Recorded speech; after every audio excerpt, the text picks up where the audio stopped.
place was Mr. E.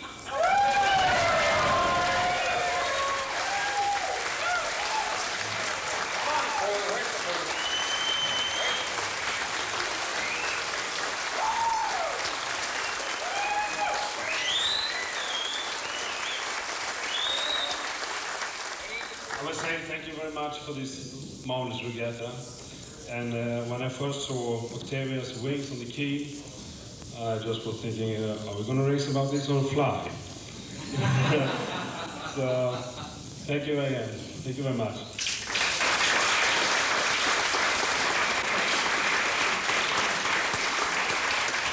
And in first place, Welcome. and winner of the 8-meter World Cup, Octavia.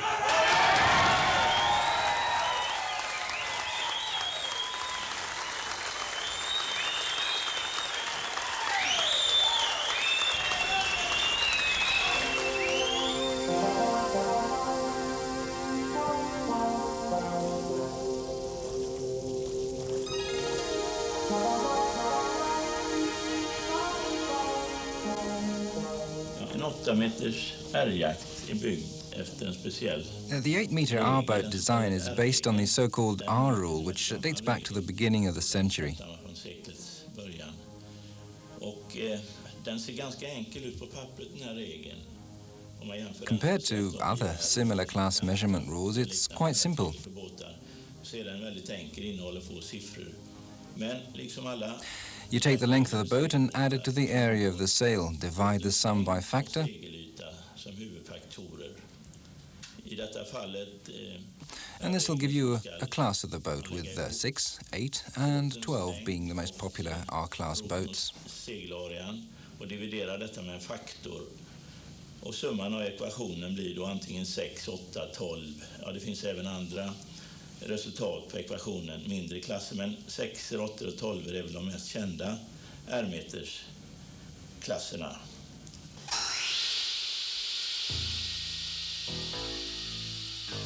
To date, all 8s have been made of wood. Mr. E will be the first to be made of plastic. The Divini cells are cut to size at the Boat Builders Company in Köping, some 100 kilometers west of Stockholm. The cells are 14 millimeter thick, 130 quality.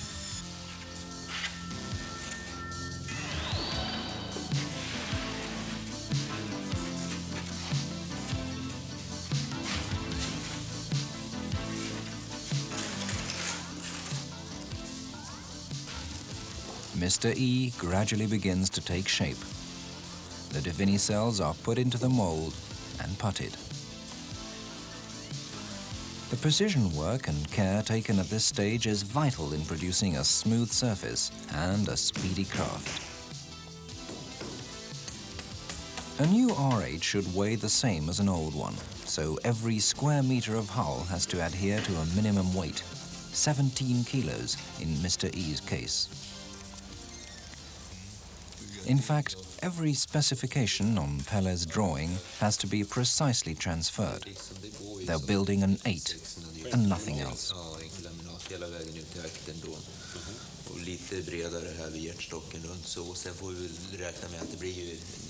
The man behind the new 8 is Per Vermelin, a real R-boat enthusiast. Per will also be at the helm when the time comes to put Mr. E to the test.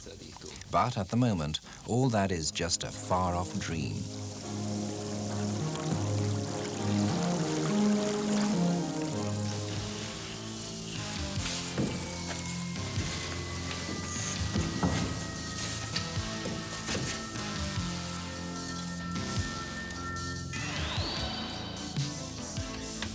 Reality today consists of planking, sanding, planing, sanding again, and then applying even more putty to the very last plank.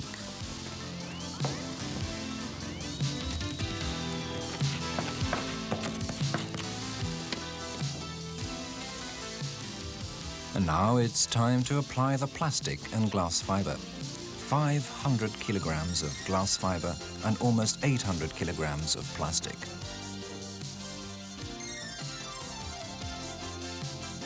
And so, one bleak winter's day, reality has come a step closer.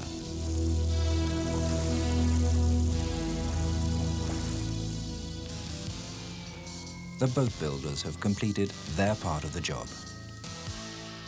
The bare hull is then transported to the Euro boatyard in the Stockholm archipelago. Per Vermelin is on hand to receive delivery.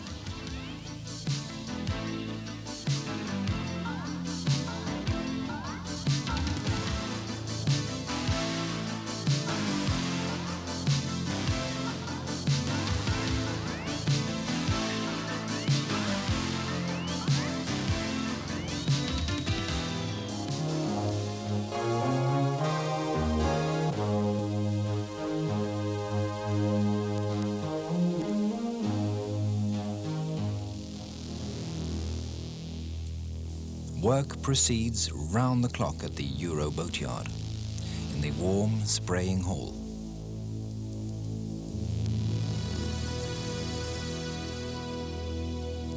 Layer upon layer of putty is applied and sanded, hour after hour.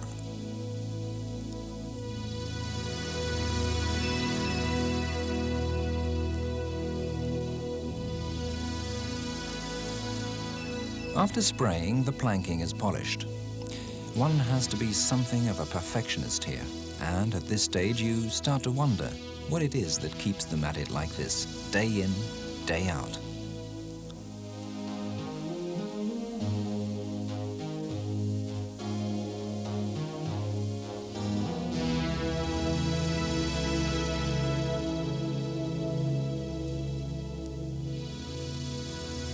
This is where the big hunt for those vital seconds starts. The smoother the surface, the faster the boat.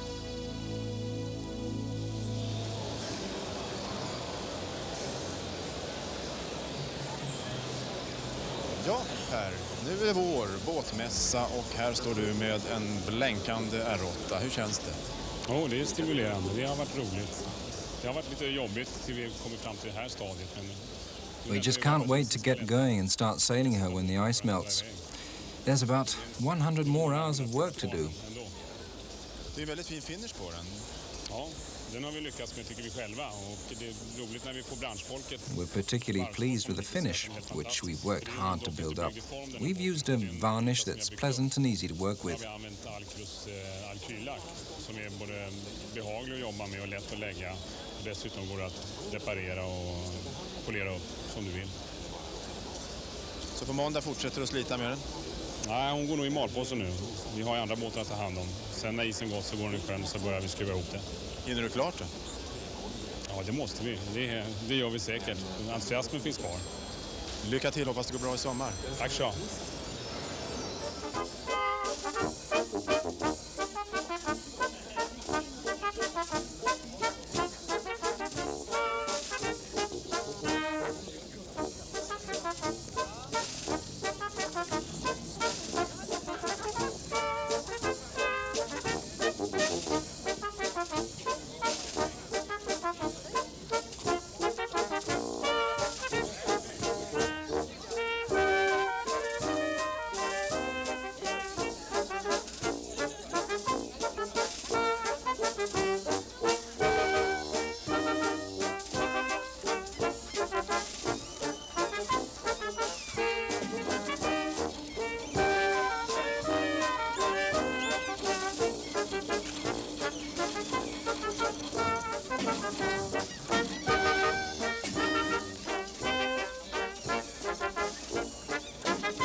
Båtvänner, på uppdrag av koncernledningen och på uppmaning av... On behalf of the management and boat builders, I'd like to welcome you to the Euro boatyard. Till Djurö båtvarv. Jag hälsar särskilt vår gudmor, Gunnel Svedberg. Härmed döper jag dig, Christer E. Må lycka och välgång följa dig över haven.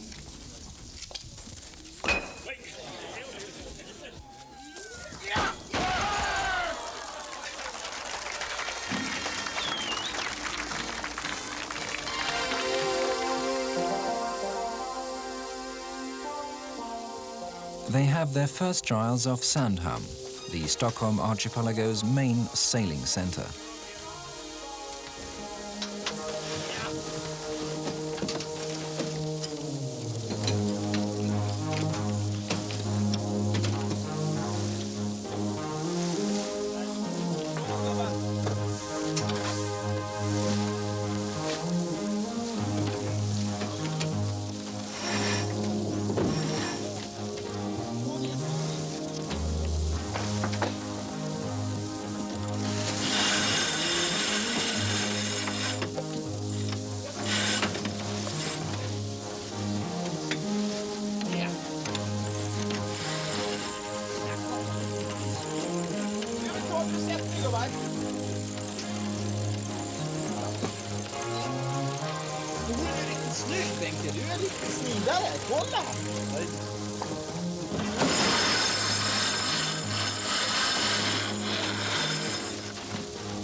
Balansen bra, hon är nolltappad.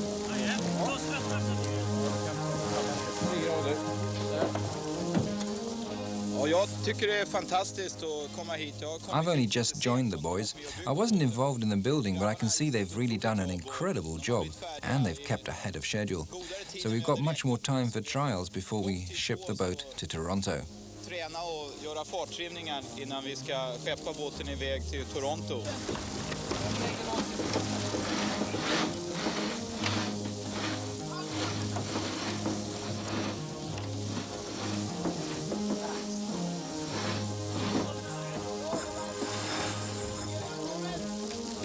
Bra sättning, grabbar. Trots att den där nu. Ja, det rann lite tidigt där. Och häckstaget, tänker jag. Ja, visst. Kan ni om det går? När det gäller tankarna bakom Mr. E så måste jag erkänna att I've put many ideas into Mr. E, which I had when planning a new Swedish 12. de tankar jag hade bakom jobbet med en ny Sverige, en ny 12 som vi avsåg att få fram innan 1983 års utmaning. This 8 is thus a scaled-down 12, and you can see the characteristically shaped bow and stern, and we've tried to get as rigid a boat as possible by aiming for the optimum center of gravity in the keel. We have a lot of sail as we expect light winds in Toronto. Så styrbåt som möjligt och samtidigt utrustar den med relativt stor segelyta, för vi förväntar oss ju relativt lätta vindar i Toronto.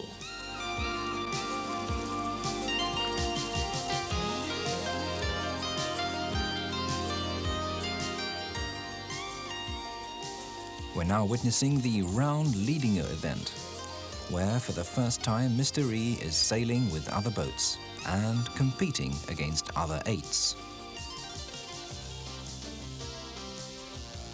It doesn't take long before Mr. E makes its superior performance quite apparent. None of the older boats have a chance. Iskarin, up to now the fastest 8 and used to winning. That boat is now left trailing behind.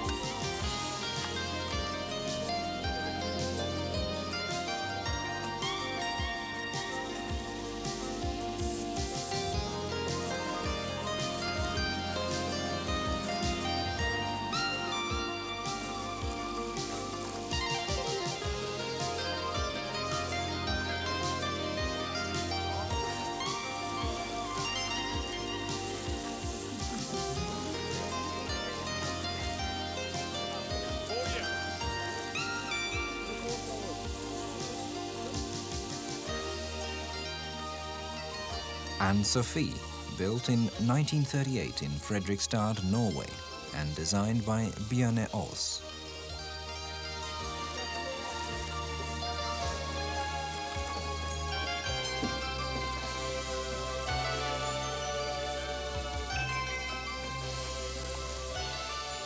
Vanda, built in 1937 at the Tureholm yard in Gamleby, Sweden, and designed by Tureholm.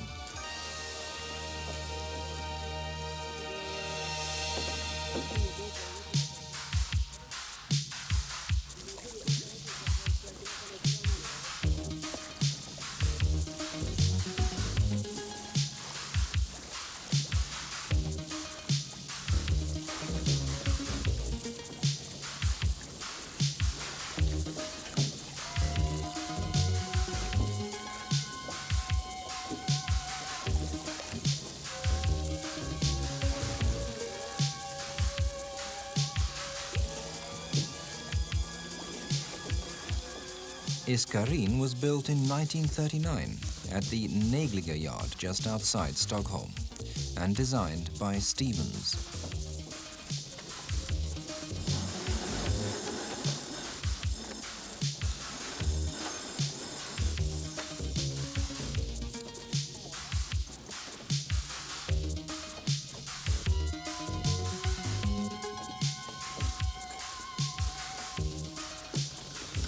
Mr. E sails comfortably in as first boat, with Iskarin finishing second.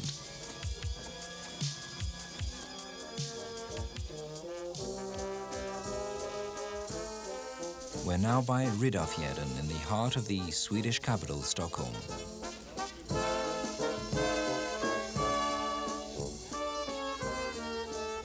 We're just a stone's throw from the central railway station and the main shopping centre. Thousands have gathered here today to watch a sailing match between Mr. E and Iskarin.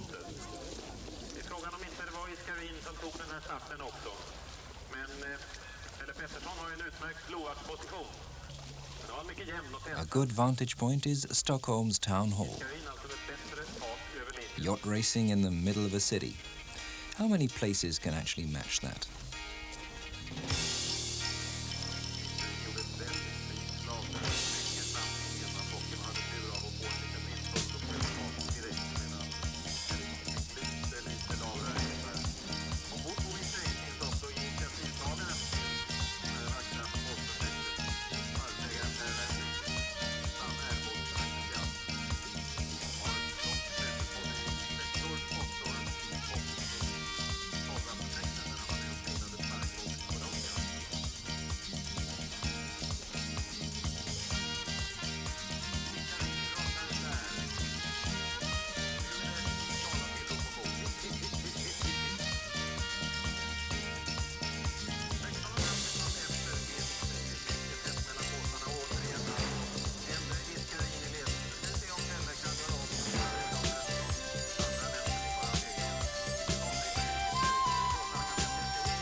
Iskarin is putting up a great fight but can't hold Mr. E behind her on the second upwind leg.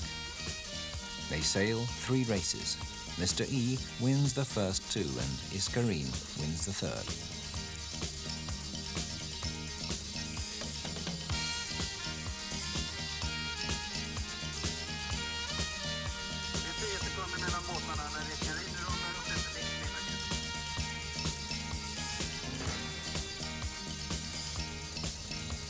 Here's Pelle Pedersen after the race.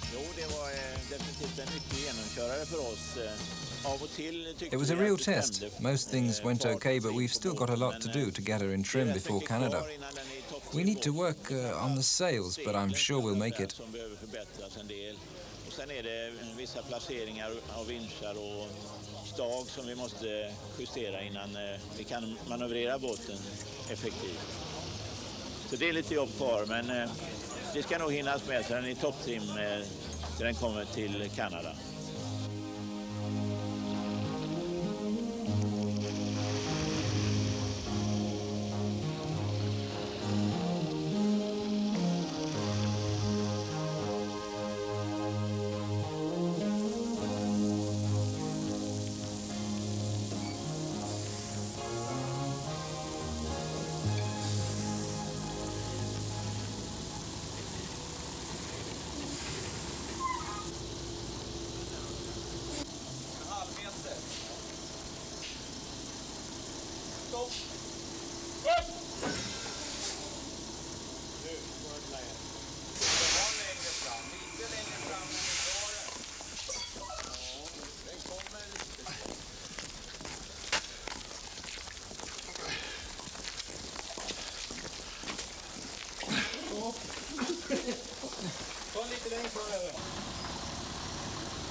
Jaha, nu har den lämnat varvet. Ja, lite tom kanske. Nu är den på väg till Toronto. Så får vi ladda upp lite grann här i 14 dagar. There she goes on her way to Toronto. We'll be following her over in a couple of weeks. Men ändå, det känns tomt här.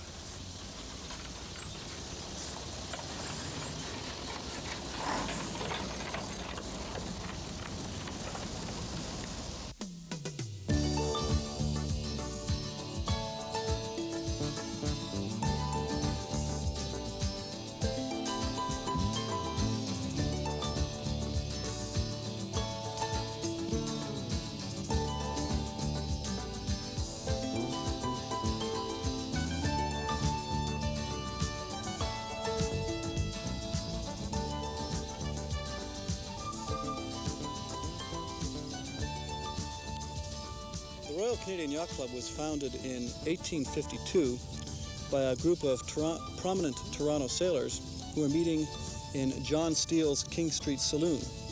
The club was originally known as the Toronto Boating Club. In 1854, they changed their name to the Toronto Yacht Club and appealed to Her Majesty Queen Victoria for permission to use the style Royal. This became quite controversial in London and was no doubt the subject of much discussion at cocktail parties. In fact, the petition came to be known as that request from that Canadian Yacht Club. It was a great surprise when the permission was granted, and it was granted to the members of the Canadian Yacht Club. So through that chain of events, the club became known as the Royal Canadian Yacht Club. We're sitting here at our island clubhouse, having moved to the island in 1880.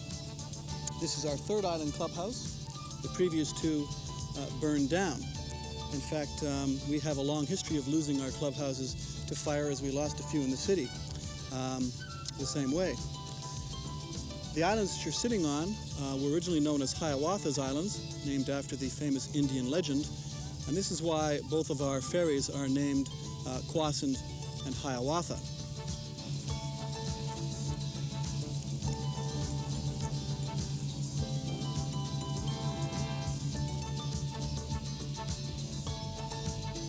August 1984 and the World Cup in Toronto, Canada.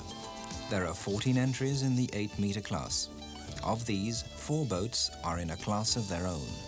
Golden Feather, designed by the Swede Peter Norlin, with his compatriot Jörgen Sunderlin at the helm. The boat is newly built.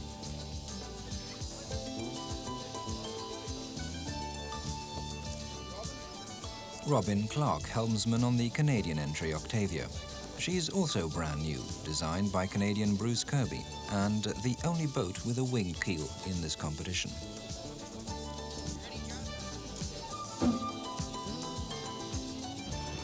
The Americanate Iroquois, with Eugene von Voris at the helm. She was built in 1968 and designed by Olin Stevens. And finally, here's Mr. E.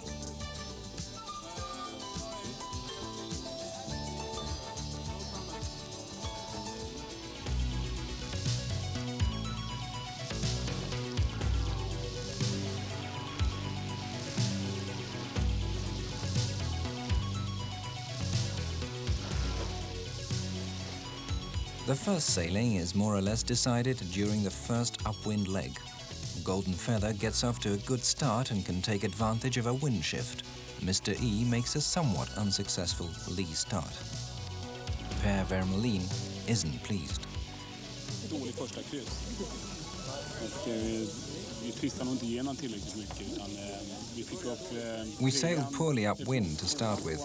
We didn't get the sails trimmed right, so we changed to another foresail downwind. And on the second upwind we were as fast as the others. But then the wind dropped again. Anyway, we've done some trimming and adjusted the mast now.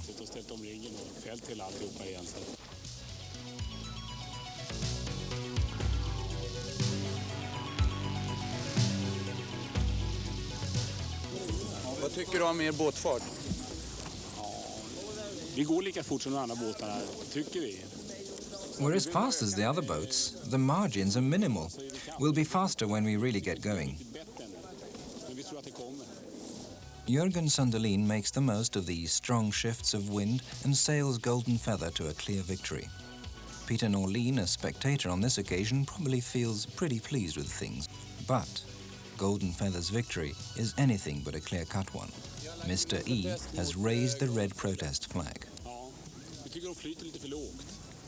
Golden Feather seems too low in the water. They've been ashore and moved a class mark. The boat will have to be reclassified. We've got to keep to the R8 specifications. We want to sail against R8s and no other half classes, up or down.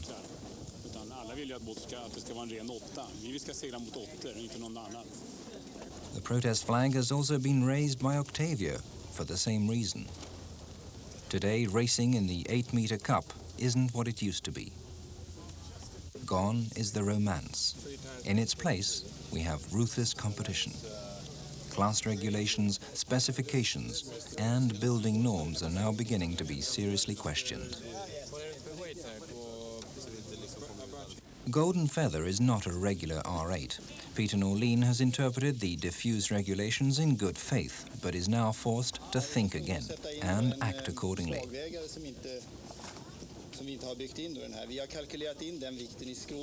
We've had to fit build strings, even though we'd reckoned with that weight in the hull.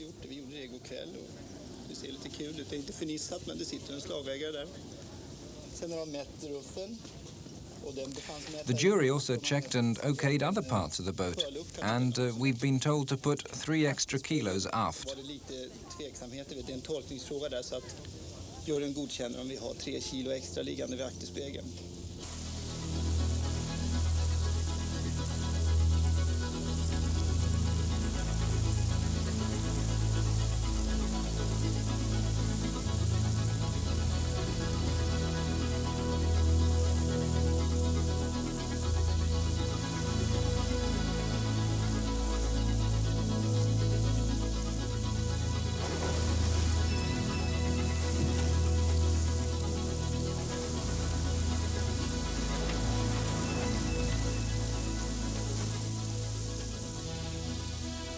The second race. Mr. E makes a perfect lee start, but it still isn't enough. We came in 4th today and yesterday, but what's happening? We're as fast as the other boats. We're adjusting the mast a little, as the tiller's a bit dead. We've had a little bad luck.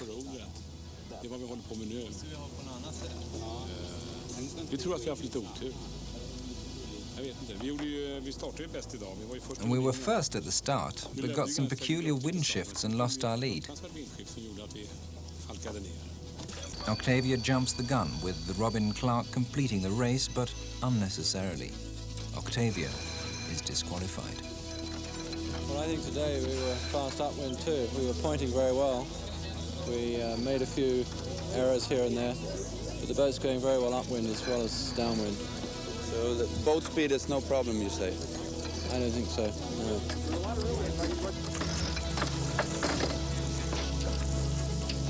Maybe the other side. I've seen it's right off.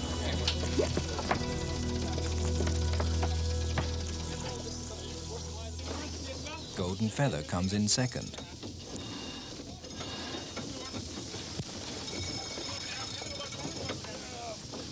Ja, först så fick vi en dålig start. Då. Men sen så var det väldigt svårt för vinden var väldigt skiftande.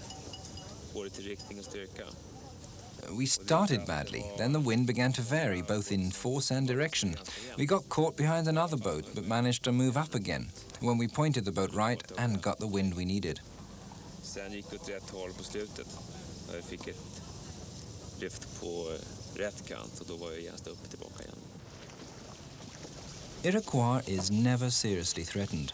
Eugene Van Voorhis steadily increases his lead to win this race.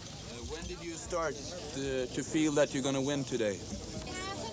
My feeling is that a boat race is never over until the gun goes off. And clearly by the time we got onto the last leg, we felt we had things reasonably under control.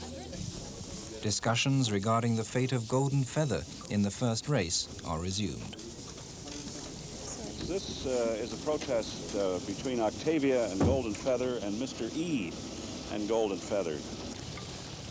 And our decision was that Golden Feather is disqualified in race number 1 for failing to comply with the class rules. Tycker du det var ett riktigt beslut av juryn att diskvalificera Golden Feather i första seglingen?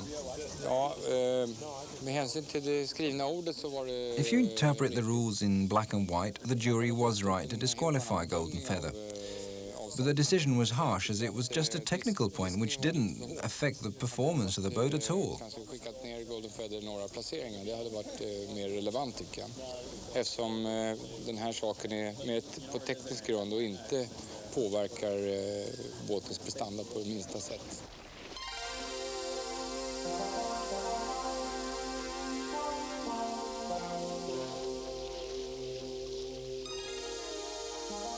After the third and fourth races, there's so little in it between the 4 leading boats that the World Cup can still go to any one of them. Mr. E is in 4th place overall, with 3 third places and 1 second. Iroquois is third, having come in 2nd, 1st and 4th in the last 2 races.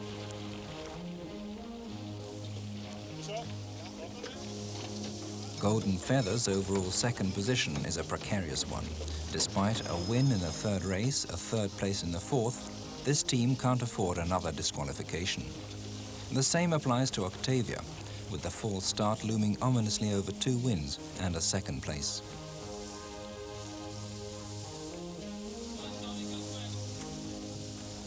The only definite thing is that Vision will take home the Old Boat Trophy, a competition within the competition between the so-called older sisters.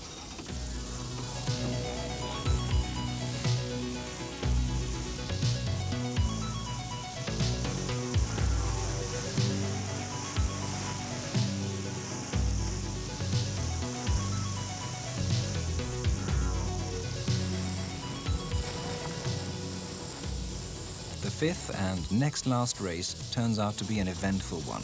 Mr. E is leading after the first tack, closely followed by Golden Feather.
For the 2nd time in the competition, Mr. E's red flag of protest is flying.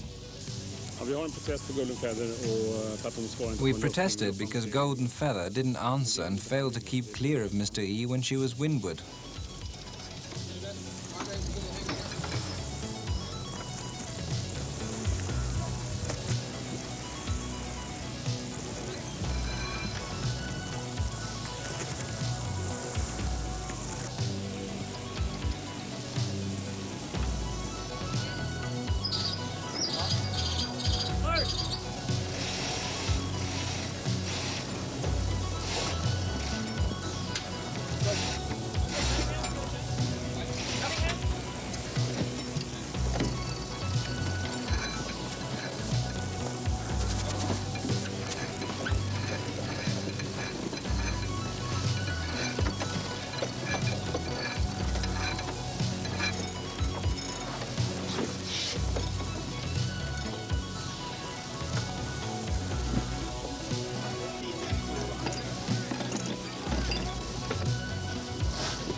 Well, why a protest? Well, I'm not really sure.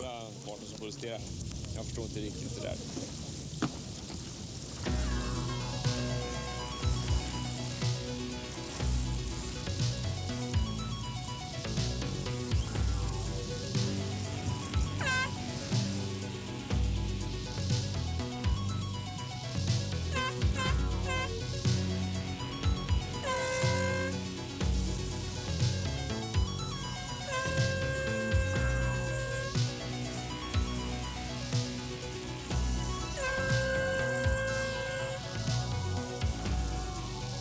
Tycker att den här regattan är spännande? Ja, men det är en utveckling av alla förhandlingar. This competition leaves a lot to be desired from a sportsmanship point of view. Results have been affected too much in this race by negotiations away from the actual racing. Så jag måste säga att jag tycker att sportsmannamässiga har gått ur den här regattan redan från början. This is a protest brought by Mr. E against Golden Feather. The facts that the jury found were that the yachts were overlapped with Golden Feather to windward and Mr. E to leeward. Golden Feather's spinnaker came in contact with Mr. E's rigging, and this is contrary to Rule 37.1. And we decided that the protest would be upheld and Golden Feather would be disqualified because, being a windward yacht, she failed to keep clear. Was it a hard decision to make? Well, the only difficult point was to determine whether or not there had been contact between the two yachts, and we were satisfied that Golden Feather's spinnaker came up against Mr. E's rigging, which is sufficient contact within the rule.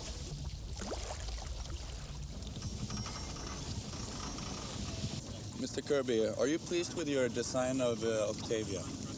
We don't know a lot about Octavia yet because she's a very new boat. Of course, the two Swedish boats are also very new, so I think we're all in the same position of still learning what the boats are up to.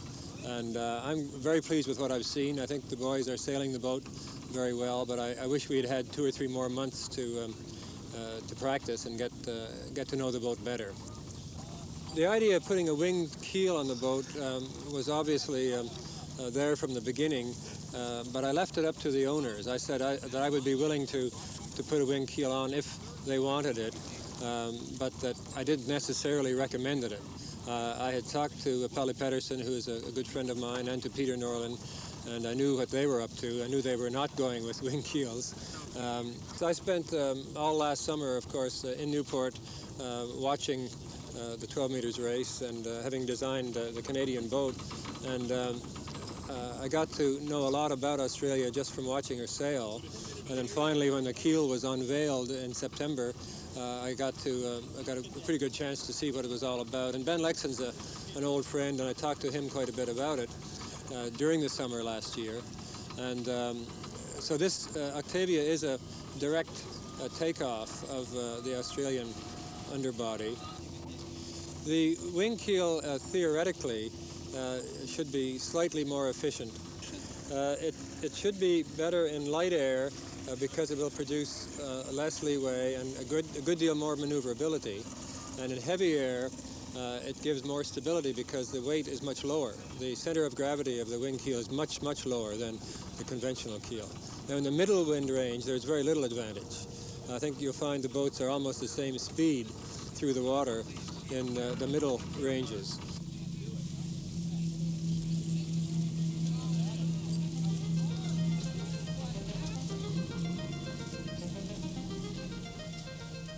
In the final race, the World Cup title is between two boats, Octavia and Mr. E.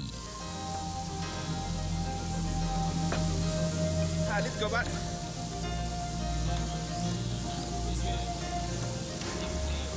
Och hissa igenom lite till. Backslaget. Kom här. Det är bra där.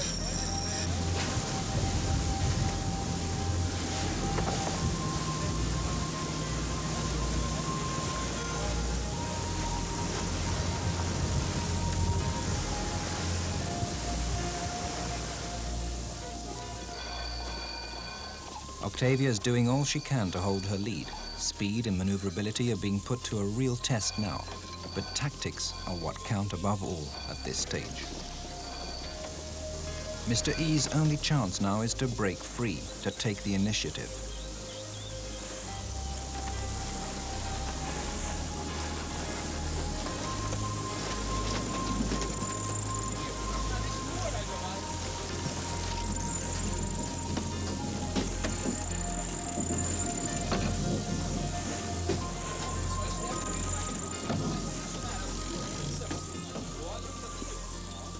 Octavia holds her position.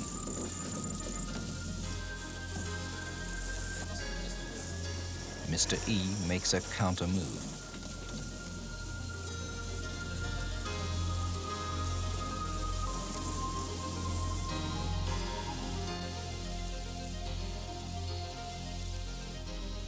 But that isn't enough.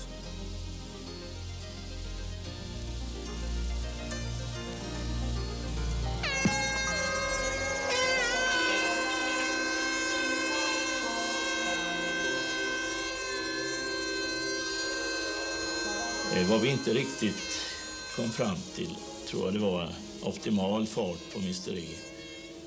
Det var lite för kort. We never quite got Mr. E moving as fast as she's capable of. We probably also didn't give ourselves enough time to get the boat, sails, even the crew in top trim.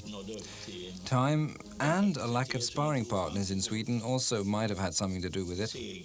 Sails take a lot of time to get into trim. Och riggtrim och kanske lite grann också att få besättningen optimerad. Nu hade väl alla åttorna i Toronto kanske lite av samma dilemma, att de inte var helt färdiga. Så jag tror det är svårt att... Most of the other boats in Toronto were also being prepared under tight schedules. But you've got to hand it to Octavia. I think the wing keel gave her that winning edge. Framfart och vad som var nyckeln till den båtens resultat tror jag var den här vingkölen de hade lyckats få fram.